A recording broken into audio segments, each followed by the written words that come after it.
Fala galera, beleza? Seja bem-vindo aí ao canal Papo de SST. Hoje eu tô aqui com o Jean.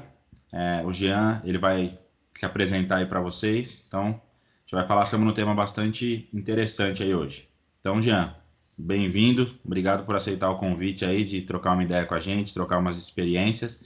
E se puder, se apresenta aí pra gente, Jean. Obrigado aí, Daniel, pelo convite. O Daniel é um grande amigo aí.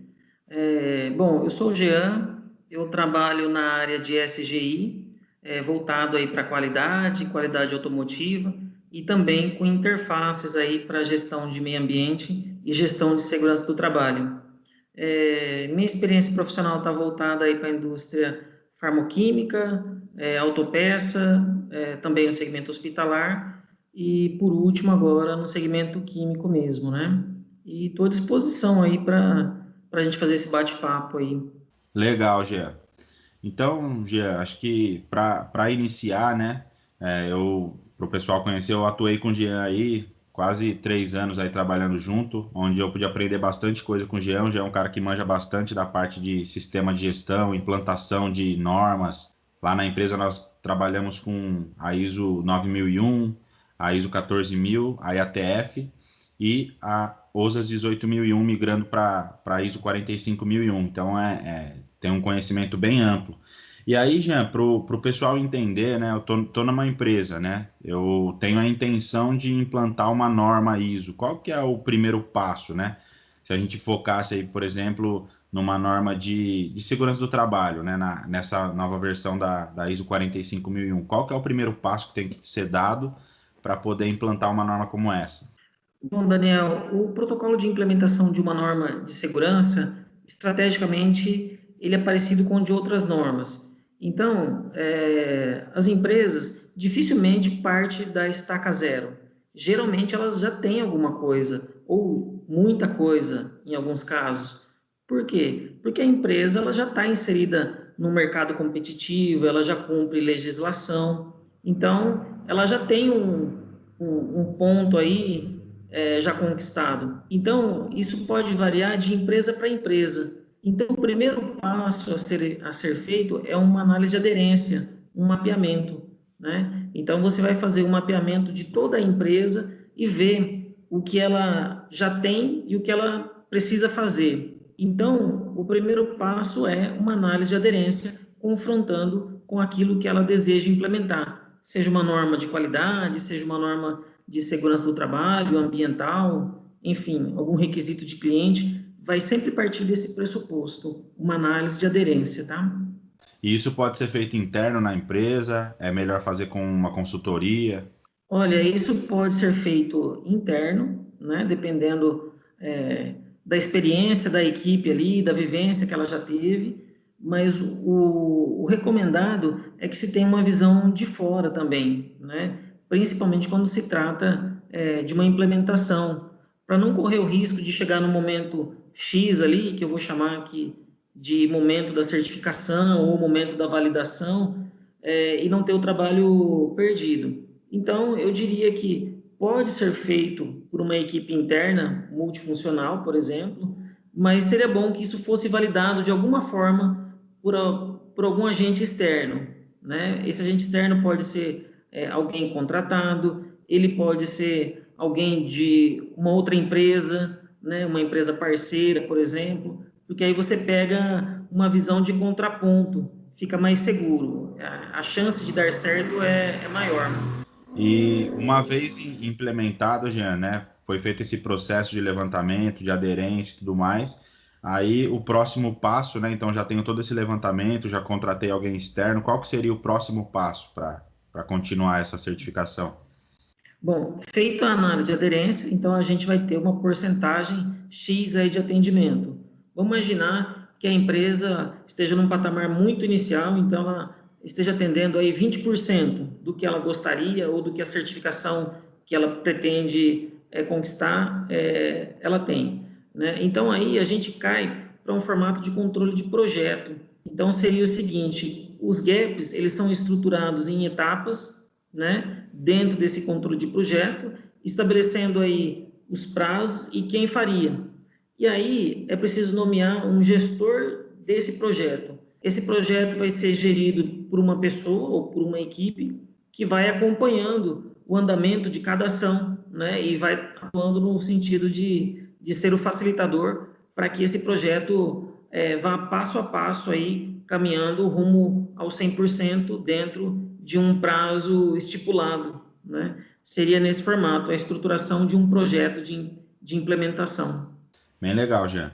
E aí, a empresa atingindo todo esse percentual, atingindo 100%, como que deu continuidade nesse processo? Bom, aí, se a gente estiver falando, por exemplo, de uma certificação, tendo a conquista do 100%, pode se chamar uma certificação, né? Ou é que a certificação pode estar atrelado aí a um órgão acreditador, a um cliente, a um regulamento governamental.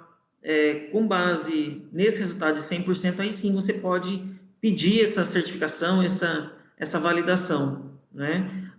O projeto concluído, vem uma outra etapa pós-certificação, que seria a manutenção desse sistema. Então, é importante que seja estabelecido pessoas responsáveis por cada etapa, né, de manutenção. Então, por exemplo, tudo aquilo que foi conquistado precisa ser mantido. Então, eu diria que um dos desafios muito grande, né, das organizações não é a conquista da certificação, porque geralmente as empresas, quando ela quer uma certificação, uma implementação, ela se desdobra em forças-tarefas, né, e tudo mais. A questão é, depois da conquista, para que isso não caia no marasmo, não fique em segundo plano e a empresa não tenha a perda do que ela conquistou. Então, ela precisa estabelecer uma sistemática de gestão. Seriam pessoas responsáveis por conduzir cada etapa ou cada processo. Essa é uma parte estratégica aí. E dentro, a gente falando aí de um sistema de gestão de segurança do trabalho, dentro do sistema de gestão de segurança do trabalho, qual que é o ponto de partida, o ponto inicial? Tem uma base e os desdobramentos. Qual que é essa base? Quais são os desdobramentos? Para o caso de segurança do trabalho, eu diria que a base é a questão legal, né? Então, no Brasil, a legislação ela é muito forte, ela é muito pesada. Então, se a gente pensar, por exemplo, na OSAS, que está sendo substituída pela 45001, elas são normas internacionais. Então, existem países como países da Europa ou norte-americanos que as legislações são bem fortes também. No entanto, tem países que a legislação de segurança ou ambiental são bem arcaicas, muito simplória e não cobre toda uma gama aí que a gente considera como ideal. Então, a norma, ela, por ser internacional, ela deixa isso aberto, né? Então, cada país, né, cada organização em cada país vai usar como base a legislação pertinente. Então, a norma ela não define exatamente quais leis você deve seguir. Ela diz que você deve seguir as leis que forem pertinentes.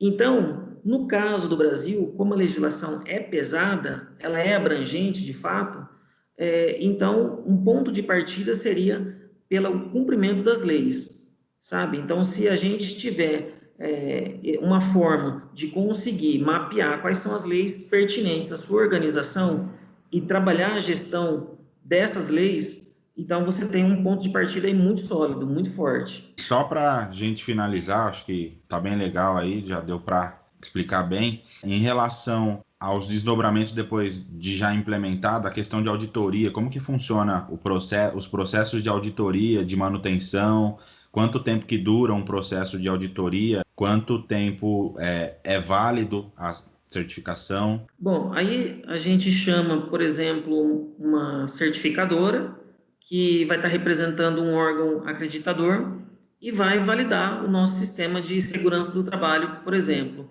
Geralmente, os contratos com as certificadoras, eles são de 3 anos, na qual a empresa, todos os processos são auditados pelo menos 2 vezes. Como que isso acontece? O primeiro giro de auditoria, no primeiro ano, é uma auditoria completa. Então, vai passar por todos os processos da organização.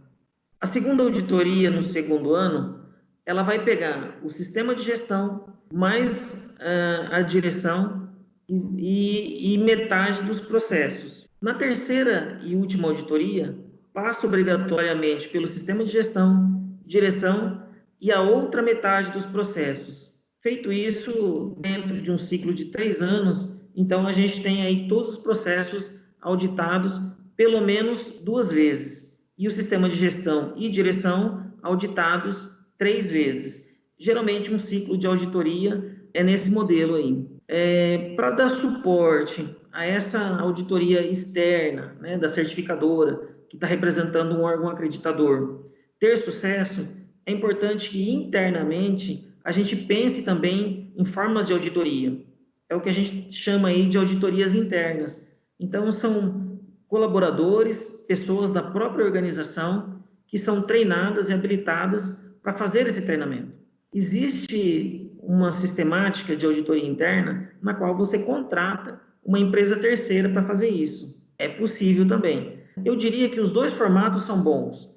Depende muito do que a empresa quer para si, quando ela estabelece essa sistemática de auditoria interna.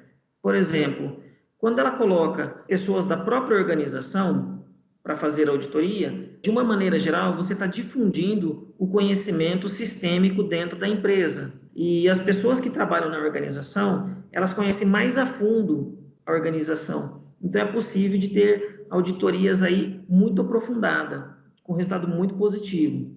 Quando a organização decide trazer uma empresa terceira para fazer uma auditoria interna, o ponto positivo está na isenção da auditoria. Então, são pessoas que não têm nenhum vínculo com o processo e que, portanto, acaba executando uma auditoria totalmente isenta, com resultado geralmente muito satisfatório.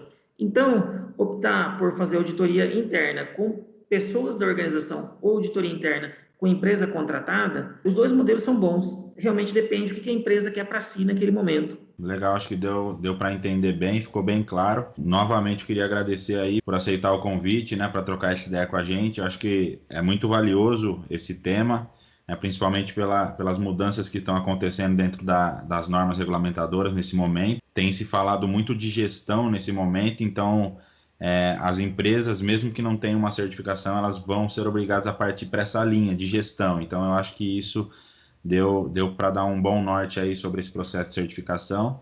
Eu acho que esse assunto a gente pode marcar um outro momento para trocar um pouco mais de ideia propriamente sobre o sistema de gestão em si, sobre a parte documental, sobre como que funciona o escopo de um documento, o que ele precisa conter para ser um documento satisfatório. Acho que isso dá para a gente abordar num outro tema aí. Então, é isso aí. Daniel, é uma alegria aí participar, tá, com você aí nesse bate-papo. Como você mencionou, a gente fez uma visão geral de uma certificação. O desdobramento específico de cada ponto é tema para bastante coisa, né? A gente teria aí como falar bastante sobre cada tópico. Eu fico à disposição, tá? Um abraço a todos aí. Então, pessoal, obrigado. É isso aí que a gente trouxe para vocês hoje. Então, quem gostou, se inscreve aí no canal, que assim a gente pode apresentar mais temas relevantes aí para vocês, beleza? Então é isso aí. Obrigado.